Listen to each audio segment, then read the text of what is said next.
புகையிலையின் தவறான பயன்பாடு பற்றி இன்னைக்கு பார்க்க போகிறோம்.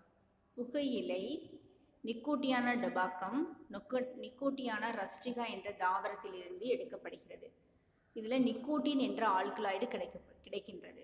இது நச்சுத்தன்மை வாய்ந்தது. புகையிலை எவ்வாறு பயன்படுத்தப்படுகிறது? சுருட்டு, சிகரெட், பீடி, குழாய், ஹூக்கா, புகையிலை மூக்குப்பொடியாக பயன்படுத்தப்படுகிறது. மாவு போன்ற புகையிலை மூக்குப்பொடியாக பயன்படுத்தப்படுகிறது. துகள் போன்றது வெற்றிலையுடன் புகையிலையாக பயன்படுகிறது. நீரில் கொதிக்க வைத்து குக்காவாக பயன்படுத்தப்படுகிறது. இப்போ புகையிலையை பயன்படுத்துறதுனால என்ன விளைவுகள் ஏற்படுகிறது? இந்த புகையிலையில் பென்சோபைரின் பாலிசைக்ளிக் ஹைட்ரோ கார்பன்கள் காணப்படுகின்றன. இவைகள் புற்றுநோய் காரணிகளாக செயல்படுகின்றன. இது பென்சோபைரினுடைய அமைப்பு. 5 பென்சீன் ரிங் கொண்டது பென்சோபைரின் ஆகும். பாலிசைக்ளிக் ஹைட்ரோ கார்பன்கள் எடுத்துக்காட்டு பைரின், பென்சோஃபினாந்திரின். பைரின் பாலிசைக்ளிக் 4 வளைய சேர்மங்களை கொண்டது பைரின் ஆகும். அதே மாதிரி பென்சோஃபினாந்திரினும் 4 வளைய சேர்மங்களை கொண்டது. இந்த பாலிசைக்ளிக் ஹைட்ரோ கார்பனும் பென்சோபைரினும் புற்றுநோய் காரணியாக செயல்படுகிறது. சிகரெட் பிடிப்பதால் நுரையீரல் புற்றுநோய் ஏற்படுகிறது. மூச்சுக்குழல்ல அலர்ஜி ஏற்படுகிறது. இதனால நுரையீரல் காச நோய் ஏற்படுகின்றது. காச நோய்னா என்ன? என்புருக்கி நோய். சளியாக அந்த மூச்சுக்குழல் அலர்ஜினா மூக்குக்குள்ள எந்த ஒரு பொருள் போனாலும் அதை வெளியேற்றுவதற்காக கோழை படலம் சுரக்கும். அதைத்தான் நம்ம சளி என்று சொல்கின்றோம். அப்போ இந்த மூச்சுக்குழலுக்குள்ள இந்த நுரையீரலிருந்து பீடி சிகரெட்லேருந்து செல்கின்ற பொருட்களை அகற்றுவதற்காக கோழை படலம் சுரந்து சளியாக மாறி நுரையீரல் காசு நோயாக மாறுகிறது. மூச்சு சிற்றறைகளில் ஏற்படும் வீக்கம் எம்பைசிமா என்றழைக்கப்படுகிறது. புகையிலையில் உள்ள கார்பன் மோனாக்சைடு ஹீமோகுளோபினுடன் இணைந்து O2வை எடுத்து செல்வதை குறைக்கிறது. இதனால் உடல் திசுக்களில் ஆக்சிஜன் குறைவு ஏற்பட்டு ஹைபாக்சியா என்ற நோய் ஏற்படுகிறது. ஹீமோகுளோபின் என்பது என்ன? இரத்தத்தில் உள்ள சிவப்பு நிறமி ஹீமோகுளோபின் என்றழைக்கப்படுகிறது. இதற்கு சுவாச நிறமி என்று பெயர். இது ஏன் சுவாச நிறமி என்று அழைக்கப்படுகிறது? நுரையீரலிருந்து ஆக்சிஜனை எடுத்துக்கொண்டு செல்களுக்கு வழங்குகிறது. செல்களில் இருந்து கார்பன் டை ஆக்சைடை எடுத்து வந்து நுரையீரல் மூலமாக வெளியேற்றுகின்றது. இப்போ இந்த ஹீமோகுளோபின் இருந்தால் தான் அதில் கார்பன் டை ஆக்சைடும் ஆக்சிஜனும் இணைய முடியும். இந்த ஹீமோகுளோபினுடன் கார்பன் மோனாக்சைடு இணைந்து கொண்டால் கார்பன் மோனாக்சைடு அதிக வினைத்திறன் வாய்ந்தது. கார்பன் மோனாக்சைடை ஆக்சிஜனால் இடப்பெயர்ச்சி செய்ய முடியாது. அப்போ ஹீமோகுளோபினால் ஆக்சிஜன் எடுத்து செல்வது குறைகிறது. உடல் திசுகளுக்கு தேவையான ஆக்சிஜன் கிடைப்பதில்லை. இதற்கு ஹைபாக்சியா என்று பெயர். அதிக இரத்த அழுத்தம், இதய நோய்கள் ஏற்படுகிறது.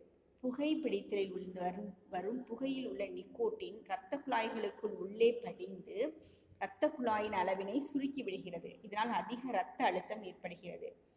இரத்த குழாய் அடைப்பு ஏற்பட்டு இதய நோய்களான ஹார்ட் அட்டாக் ஏற்படுகின்றது. இரைப்பை மற்றும் முன் சுருகுகளில் புண்கள் ஏற்படுகின்றன.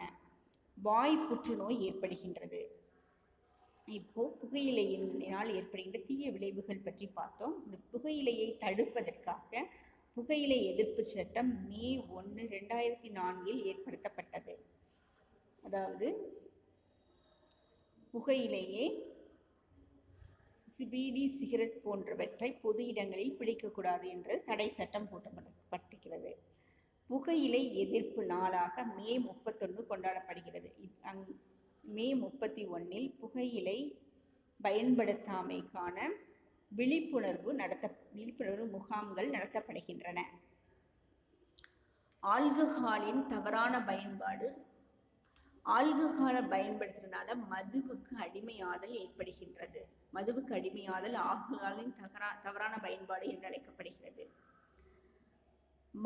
ஆல்கஹால் எரிபொருளாக பயன்படுத்தப்படுகிறது. அதை குடிப்பதற்காக பயன்படுத்துகிறார்கள். இது மதுவுக்கு அடிமையாதல் என்று அழைக்கப்படுகிறது. மதுவினால் உடல் நலத்திற்கு ஏற்படும் தீய விளைவுகள். நரம்பு மண்டலத்தை போய் பாதிக்கின்றது. இதனால நரம்பு தளர்ச்சி ஏற்படுகிறது. மன உடல் ரீதியான தொந்தரவு. சமூகத்திலும் வீட்டிலும் மதிப்பு ஏற்படுவதில்லை. இதனால் மன உளைச்சல் ஏற்படுகின்றது. உடல் ரீதியான தொந்தரவு, உடல் உள்ளுறுப்புகள் பாதிக்கப்படுகின்றன. உடல் உறுப்புகளின் ஒருங்கிணைப்பு குறைகிறது. மது முதலில் சிறுமூளையை சென்று பாதிக்கின்றது. சிறுமூளை இயக்க தசைகளான கை கால் தசைகளை கட்டுப்படுத்துகிறது.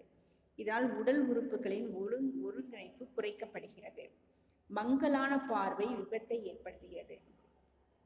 நடுமூளை மற்றும் சிறுமூளையை பாதிப்பதால் இவை பார்வை நரம்புகளுடன் தொடர்புடையன. இதனால் மங்கலான பார்வை ஏற்பட்டு விபத்தை ஏற்படுத்துகிறது. இதய செயல்பாட்டை பாதிக்கின்றது. கல்லீரலில் அதிக அளவு கொழுப்பு சேமிக்கப்பட்டு சிரோசிஸ் மற்றும் நார்ச்சத்து உருவாதல் ஏற்படுகிறது. குடிப்பதால் முதல்ல பாதிக்கப்படுகிற உறுப்பு கல்லீரல். ஏன்னா நம்ம சாப்பிடுகின்ற உணவெல்லாம் முதல்ல கல்லீரலுக்கு எடுத்து செல்லப்பட்டு அங்கு குளுக்கோஸ் கிளைக்கோஜனாக மாற்றப்பட்டு சேமிக்கப்படும். இந்த கல்லீரலுக்கு அதனால முதல்ல கல்லீரல் பாதிக்கப்படுகிறது. கல்லீரலில் சிரோசிஸ் கொழுப்பு சத்து சேமிக்கப்பட்டு சிரோசிஸ் மற்றும் நார்ச்சத்து உருவாதல் ஏற்படுகின்றது. அடுத்த நோய் டயாபெட்டிஸ் மெலிடஸ். டயாபெட்டிஸ் மெலிடஸ் ஒரு வளர்சிதை மாற்ற குறைபாடாகும். வளர்சிதை மாற்றம் என்றால் என்ன? நம்ம சாப்பிடுகின்ற உணவில் உள்ள பெரிய மூலக்கூறுகள் சிதைக்கப்பட்டு குளுக்கோஸ், அமினோ அமிலம் சிறிய கொழுப்பு அமிலங்களாக சிறிய மூலக்கூறாக மாற்றப்படுதல் சிதை மாற்றம் என்று அழைக்கப்படுகிறது. இந்த சிறிய மூலக்கூறுகள் பின்பு செல்களுக்குள் எடுத்துக்கொள்ளப்பட்டு உடலுக்கு தேவையான புரதம், கார்போஹைட்ரேட்டுகள், என்சைம்கள், நொதிகள், விட்டமின்களாக மாற்றப்படுகின்றன. இது வளர் மாற்றம் என்று அழைக்கப்படுகின்றது. கணைய குறைபாடு. கணைய குறைபாடு டயாபெட்டிஸ் மெலிடஸ் நோயை ஏற்படுத்துகிறது. கணையத்தில் உள்ள பீட்டா செல்கள் இன்சுலினை சுரக்கும். கணையம் பாதிப்படுவதால் கணையத்தில் உள்ள பீட்டா செல்கள் இன்சுலினை சுரக்க முடியாமல் போகின்றது. இப்போ இன்சுலினுடைய வேலை என்னன்னா, இரத்தத்தில் உள்ள குளுக்கோஸை கிளைக்கோஜனாக மாற்றி கல்லீரலில் சேமித்தலாகும். இப்போ இன்சுலின் சுரக்காவிட்டால் இரத்தத்தில் உள்ள குளுக்கோஸ் எடுத்துக்கொள்ளப்பட முடியாது, கிளைக்கோஜனாக மாற்ற முடியாது. இதனால் இரத்தத்தில் குளுக்கோஸின் அளவு அதிகரிக்கின்றது. இந்த இரத்தத்தில் குளுக்கோஸ் அளவு அதிகரித்தல் ஹைப்பர் கிளைசீமியா என்று அழைக்கப்படுகின்றது. அதிக சிறுநீர் வெளியேறுதல். சிறுநீரகத்தினுடைய வேலை என்னன்னா, இரத்தத்தில் உள்ள வேதிப்பொருட்களின் சமநிலையை பேணுதல் சிறுநீரகத்தின் வேலையாகும்.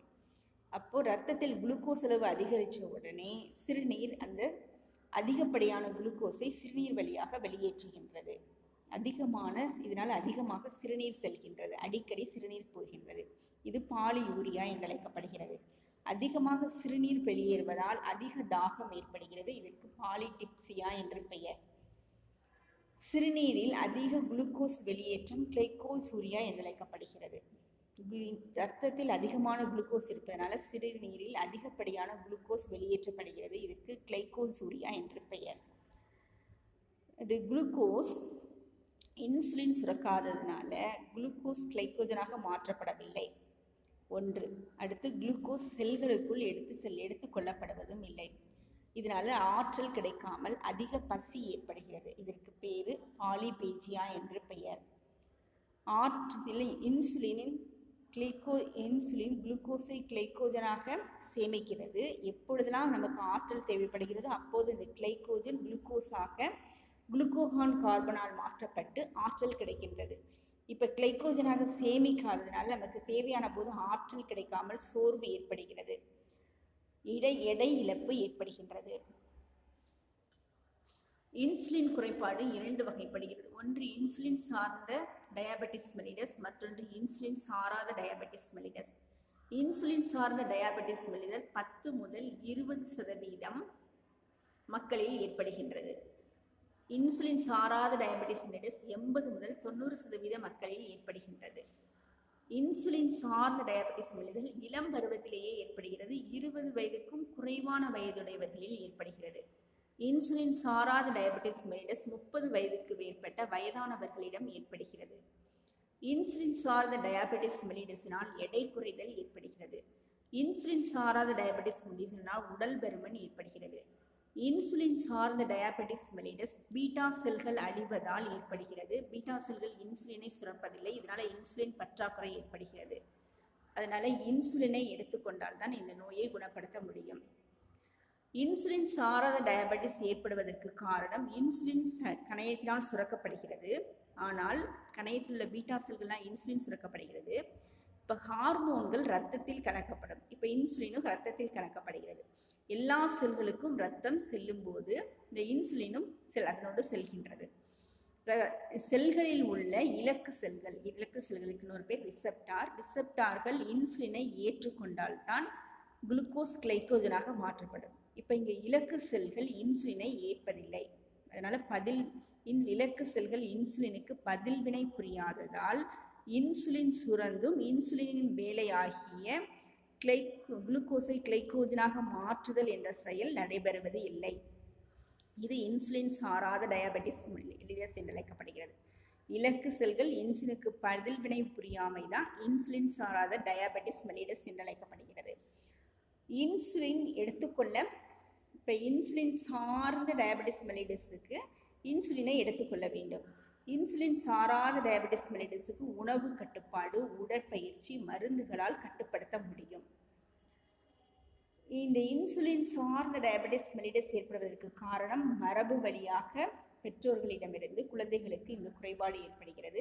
வைரஸ் தொட்டுகளினால் கணைய செல்கள் அழிவதால் ஏற்படுகிறது. கடுமையான மன அழுத்தம் ஏற்படும் பொழுது ஹார்மோன்களின் சுரப்பு பாதிக்கப்படுகிறது. இதனால் இன்சுலின் சுரக்காமல் இன்சுலின் சார்ந்த டயபெட்டிஸ் மெல்லிடஸ் நோய் ஏற்படுகிறது. வயது அதிகரித்தவர்களிடம் இன்சுலின் சாராத டயபெட்டிஸ் மெல்லிடஸ் ஏற்படுகிறது. இது உடல் பருமனால் ஏற்படுகின்றது. உடல் உழைப்பில்லாத வாழ்க்கை முறையினால் ஏற்படுகின்றது.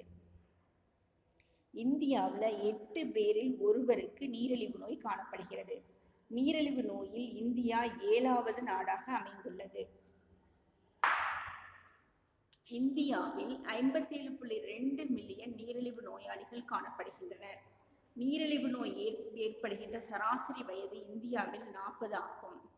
இரத்த குளுக்கோஸ் அளவு 180 மில்லிகிராம் பெர் டெசிலிட்டர் இருக்க வேண்டும். இந்த 140 மில்லிகிராம் பெர் டெசிலிட்டருக்கு மேல் அதிகமாகும் பொழுது அது டயபெட்டிஸ் மெல்லிடஸ் நோய் என்று அழைக்கப்படுகிறது. இப்போ எடுத்துக்காட்டாக 200 மில்லிகிராம்னா இந்த ஒரு டெசிலிட்டரில் 200 மில்லிகிராம் இருந்தால் அது டயபெட்டிஸ் மெல்லிடஸ் நோய் என்று சொல்கின்றோம்.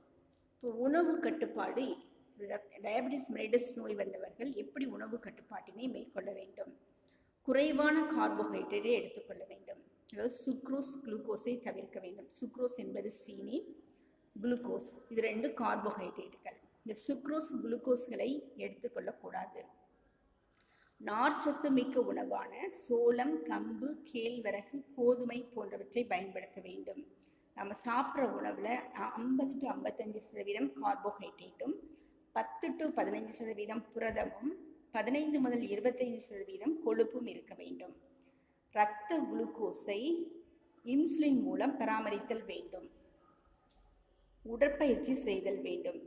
ஆளி விதை, கொய்யா, தக்காளி, கீரை போன்றவை டயபெட்டிஸ் மெல்லிடஸ் நோயை கட்டுப்படுத்தும் தன்மை கொண்டவை. இதனால் இவற்றை உணவில் சேர்த்து கொள்ள வேண்டும். தேங்க்யூ.